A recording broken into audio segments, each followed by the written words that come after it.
everyone, welcome back to another episode of Beyond the Pack. I'm Mike. This is Alex. Today we brought to you Throne of Eldraine. Such a great set. It is at that. Yeah. Adventure mechanic, dope. Yeah, we're going on an adventure today, boys. Oh, yes we are. But before we get into it, I have to give a big shout out to Mind Games North Bay, because without them, videos like this wouldn't be possible. So, why don't we open some packs? Let's do it.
Let's talk about some cards now. What do you think? Yeah, we picked out some more faves. I wish we had gotten a few other cards from the set, but we picked out some of the ones that I thought would be good to talk about. They have versatility and interesting abilities. Yeah, pack pulls wasn't as exciting this time as it has been previously, but I mean, overall, still pretty decent pulls out of them. Yeah, it's not bad. Yeah, the first one we're going to talk about is Rosethorn Halberd. It is an equipment.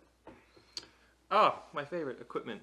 Also, free equip cost. Yeah, Rosethorn Halberd, 1 green. When it enters the battlefield, attached to target non-human creature you control. Equip creature gets +2/+1, and equip cost is 5. The equip cost is hefty, but that's only after the initial one. Yeah. I mean, honestly, for one to equip it to a non-human, as long as you're not running a human deck, it's pretty valuable. Yeah, no, I have an equipment deck, and this is the kind of stuff I like to put in it, because my equipment creature is a small one, but it's very effective, and then when you put more equipments on it for free, it's just amazing. Yeah, especially when he kills you with a 1/1 infect. Oh, yeah. Let's not talk about that. Yeah, it's pretty amazing. It's all in the past. Yeah, it's in the past, all right. So now we've got True Love's Kiss. This is actually dope. I like this card. This is a great card. Great card. No, so it's 2 white, 2 colorless, exile target artifact or enchantment, draw a card. 2 reasons why that is great. 1, exile is in the word. Exile. Ulamog. Yeah, this one is not exile Ulamog, but anything that's indestructible because of Avacyn or other abilities, this can get rid of it. Also gives you a refund. Draw a card. That's awesome. That way you use this, exile something, you get a refund back, get something else cool. Can't go wrong. Like as we stated in other videos, card draw is king. Card draw is king. Remember that. Yes, exactly. We're going to talk about a Fling next. Oh, this is the one. Like, of all the stuff we opened, as much as this is a common and an old card, I love Fling. Oh my god, there's so many times where I've seen this used. I don't use Fling too much, but I've had it used against me so many times. Broly. Anyway, yeah, Prosh is the biggest problem with this. I've seen it happen so many times in Prosh decks. If you have one, put this in there. It's such a good ability. There's so ways abused that with Prosh. I've seen it used against him. I want to use it on him when he has his cool commander out, steal his commander and fling it at him. Yeah, with Dragon. Yeah, I know. Yeah. Yes, everybody, I play an Dragon deck, and it is quite effective. Sometimes it is. Yeah, sometimes. But I would not want to see Fling in your hands. I could do bad things with it. You could do very bad I would things. definitely use that card. Well, it could lead to an epic downfall. Oh! It's the black card. 1 black, 1 colorless. Exile target creature with mana cost 3 or greater. Again, exile! Whoop, whoop. Thank That's God. where Ulamog comes in. Yes, and thank God for getting rid of indestructible creatures, especially if they have Annihilator. Yeah, Ulamog and Avacyn are like my 2 top. I'm going to get rid of those with this card because they're both indestructible, and Avacyn, I've seen it come out so many times, especially when you're playing against a Kalia deck and Commander. This card's great because it's just, whoop, gone, done. Not for the rest of the game. See, when I saw it, I instantly thought of Kozlak the Butcher. Because when he goes into your graveyard, guess what happens? If you have a lot of cool stuff in your graveyard, You reshuffle. it goes back into your deck. Exile's king. Yep. So, this is our first adventure card. Oh, let's see, Adventure Mechanic, one of my faves. Love it so much, but it's Oakham Ranger. Yeah, so what happens is you cast this spell, you do the sorcery ability. So this one is split colors, which is interesting. I'm surprised they put them in the set. This originates in Lorwyn back in the day, very old set. So it's 1 green, so 4 green / 4 white, so you can pay either for those. That's the casting cost of the actual creature, but the spell itself is called Bring Back. It does the same thing. So it's create 2 1/1 human creature tokens. This can be used in a lot of different creature decks, token decks, all sorts of stuff. And then you get the backup creature from in Exile, and you cast, which is an adventure. So you cast this Bring It Back spell, and you go, I'm on an adventure. Oh, hi, I'm back. And then you cast the creature, and then you're good to go. And then you get both effects. And the creature itself, you can just tap it to give all your creatures +1/+1. If you're playing a token deck, it's great. Just whoop, big huge tokens, whack. Also, it's an elf. Let's just not talk about elves, please. They can get real dirty real I like quick. elves a lot. I try not to use them, but I like them. Yeah, let's just no elves allowed. Sorry, not sorry. Build a squirrel deck, not an elf deck. Don't hate. Next we have Spinning Wheel, which is an artifact, which a little bit better than Manolith. This is a great commander artifact. Some people might underestimate it, but that's because they're not realizing the potential of the second ability. So Spinning Wheel. It reminds me of certain fairy tales. Anyways, 3 to cast, artifact. Just tap it to add 1 mana of any color, but it has 5 colorless and tap to tap target creature. That there is awesome. Not only does it help you with your mana excel, but also you have the option of tapping creatures later on in response to the declaring attack phase, or if they're trying to take control of your creature or blow it up with some tap effect. You do this before they're ready, and it just screws with their plans. That is very true. Yeah, and the other thing is, it's like for me, when I have my artifacts in play, I always keep them down with my mana. And my friends all know this, so if they forget that this can tap something, that's not my fault. That's not my fault, that's their fault, because they're not observant. I don't forget these things, and so they shouldn't either. Always remember. That's true. Every time he plays a mana rock, it is down with his lands. Yeah, and then I try to have ones that have multiple options so that people don't know what's happening. Yeah, exactly. It's a thing. So this one has another awesome ability on it, which is Flash. Love it! Love Flash, and it is Fairy Vandal. I have seen this guy use this to great effect when he got his one deck going. Which was Yurok, by the way. Yeah. So 1 blue, 1 colorless, flash, flying, 1/2. Whenever you draw your second card each turn, put a ++ counter on Fairy Vandal. When I first saw him play this, I did not think much of it at all. I was like, that's not very good. Why would you use that? And then he immediately started pumping out multiple cards per turn. This kept pumping up, pumping up, pumping up. And then he's like, I'm attacking for 8, Alex. What happened? It just destroyed me. Stupid fairies. Ugh. I will say this, like, fairies, some of them have, like, amazing abilities. It's true. Amazing abilities. It's like, oh yeah, I'm just a little 1/1, but my flavor text is just brutal. Yeah, like, I have a fairy that I like. called Fave Wishes. Oh. Yeah, it's an adventure card. I wish we had got it in here. And the sorcery on the spell is called Granted. And so you cast a sorcery, it goes an adventure, but you can go get any non-creature spell from outside the game. Sorry, any non-creature card from outside the game, reveal it, and put it in your hand. Now, technically in Commander, officially, I'm pretty sure the rules are you're not allowed to go outside the game for cards. But house rules, I always pretty much get the same thing, and that is Sensei's Vine Top because awesome. See, if you ever see this guy go for Sensei's Divining Top, counter it. Just counter it right then, because that's usually the game is in his hands. He's not wrong. Long-term curve. Yeah. So, Yeah. it's a thing. Now, this one I was actually excited to see, which was All That Glitters. It's not gold, that's for sure. This one is a enchant creature aura. 1 white, 1 colorless enchant creature gets +1/+1 for each artifact and or enchantment you control. Voltron? Oh, that's great. My buddy has a Voltron deck that'd be great for it because it's the the creature whenever it's enchanted gets +2/+2. This immediately gives it +3/+3. And it gets +1 for everything else. And it's only 2 to cast. But also, any deck that runs a lot of artifacts or enchantments, or especially both, you pop that out at the right time, that creature's going to murder someone.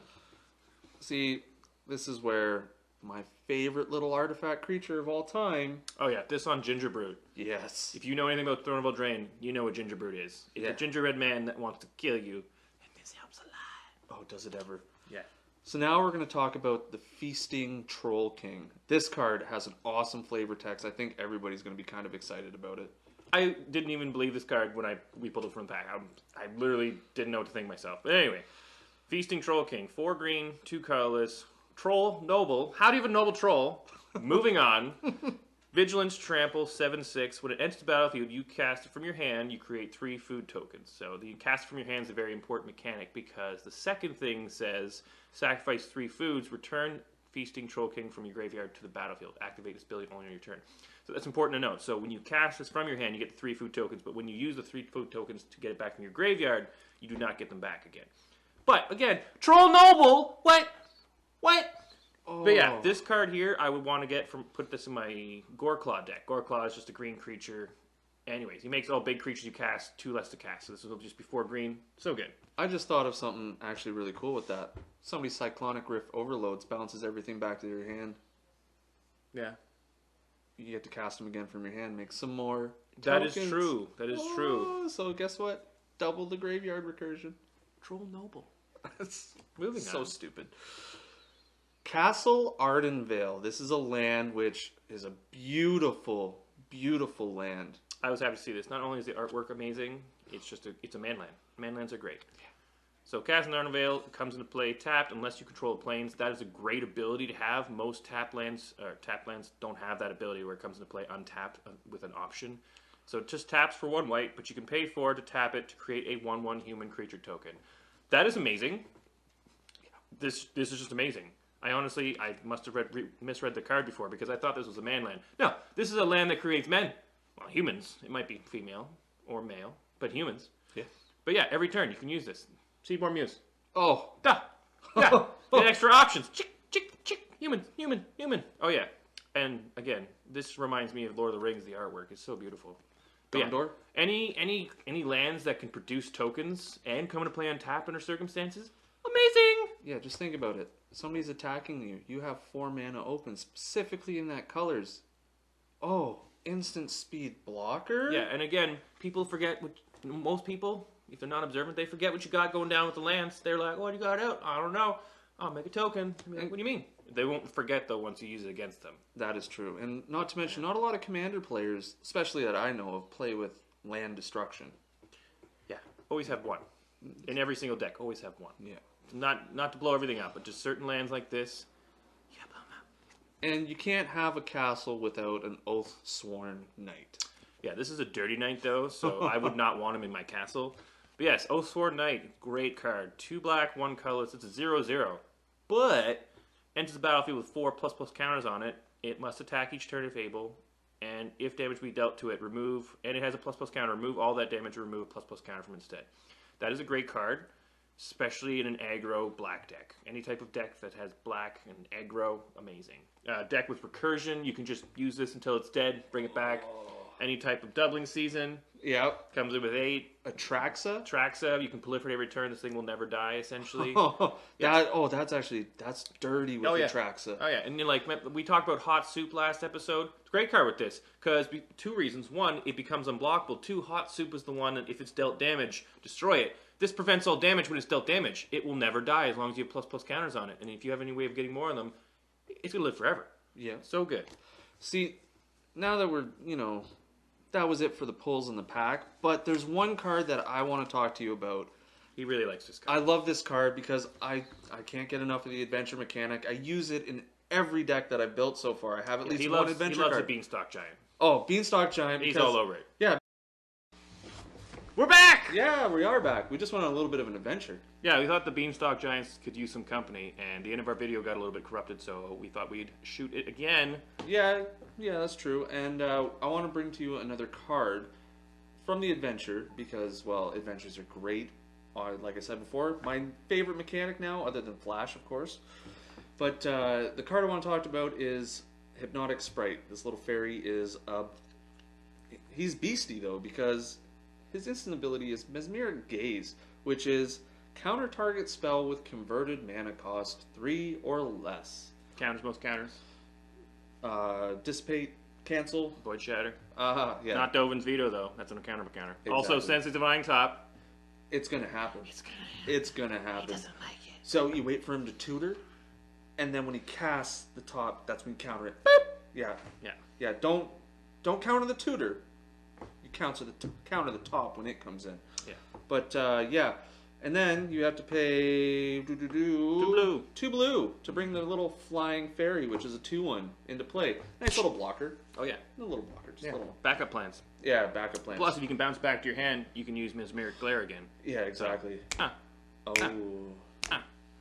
Even because some people can't afford the more expensive graveyard recursion cards, so they get them where it comes back to their hand instead of to the battlefield. Oh, yeah, that's true. That would work really well. That would work good. Yeah, but that's it for the cards we have to talk about today.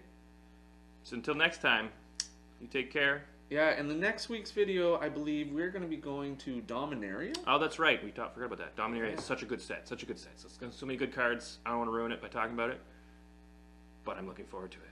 Also, you'll see in every video that we remove one pack. One pack from every video. Instead of opening the 4, we only open 3. So the one pack is for the end of the year, where we're going to open all the packs over the course of the year and see what we get. It's going to be pretty exciting. It is going to be exciting. It's going to be a lot of packs. And then we give some away, don't we? Yes, we're going to give away some of the mythics, the rares, and cards that we believe are just great from the pack. And if you want to get in on those giveaways, don't forget to hit like and subscribe and comment on the video. It helps the channel, and I like seeing comments. Oh yeah. I like getting feedback. If there's anything you guys want us to do, different types of sets, or talk about certain things, feel free to comment, and we can bring it up. Exactly. If you'd like to see some, just throw in a comment. We'll get back to you as fast as we can, and we'll go from there. But until next time, stay frosty.